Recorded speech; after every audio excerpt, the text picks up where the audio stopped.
வீட்டுக்கு வந்ததுக்கு அப்புறமா டெய்லி 1 மணி நேரம் இந்த மூச்சை கவனிக்கிறது சம்பந்தமா இன்ஸ்ட்ரக்ஷன் குடுப்பாங்க. அது செய்யணும். அப்பதான் அது கன்டின்யூ ஆகும். அப்படியே அருமையான பயிற்சிங்க. Vipassana website www.dhamma.org.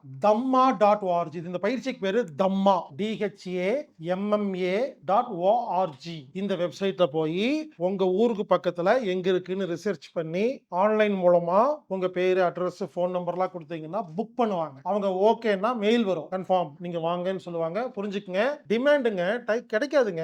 6 மாசம் ஆகும் உங்களுக்கு. அவ்வளோ டிமாண்ட்ல போயிட்டு இருக்கு. அவ்வளோ பேர் புக் பண்ணிட்டு இருக்காங்க. நீங்க மலேசியா, துபாய் இந்த மாதிரி முஸ்லீம் கண்ட்ரிகள்ல நீங்க போய் அட்டெண்ட் பண்றதா இருந்தா, நீங்க முஸ்லீமா இருந்தா அலோ பண்ண மாட்டாங்க. முஸ்லீம் கண்ட்ரில என்ன பண்ணிட்டாங்க, இது வந்து புத்த மதம் சம்பந்தப்பட்டது அப்படின்னு சொல்லி நீங்க முஸ்லீம் போனாங்கன்னா அத சொல்லிட்டு அவங்க கவர்மெண்ட்ல வந்து அனுமதி இல்ல. இப்ப முஸ்லீம்கள் என்ன பண்ணணும், முஸ்லீம் இல்லாத ஒரு நாட்டுல தான் நீங்க போனாதான். இப்ப மலேசியால இருக்கிறவங்க இந்தியால வந்து போவாங்க. முஸ்லீம்கள் நான் சொல்றது. இல்ல மலேசியால இருக்கிற தமிழர்கள் நீங்க போலாம். அதான் எந்த அடையாளமும் இருக்கக்கூடாது. உத்தராட்சி கொட்டை போட்டீங்கன்னா கழட்டிடுவாங்க. அங்க எதுவுமே இருக்கக்கூடாது. எந்த ஒரு அடையாளம் இல்லாம இருக்கணும். ஓப்பனா சொல்றேங்க.